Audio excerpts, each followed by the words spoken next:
Hi everyone, আজ আমি তোমাদের সাথে শেয়ার করব আমার ভীষণই প্রিয় একটা রেসিপিটার নাম হচ্ছে আলুর সুজি। তো এটা আমার ছোটোবেলা থেকেই এখনও পর্যন্ত খুবই ফেভারিট।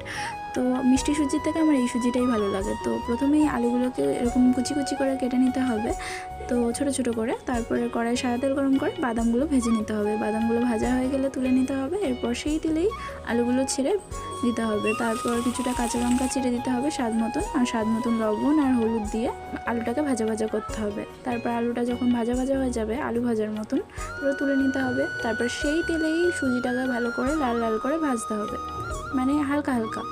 তো তারপর জল দিতে দিতে সুজিটাকে মিক্স করতে হবে।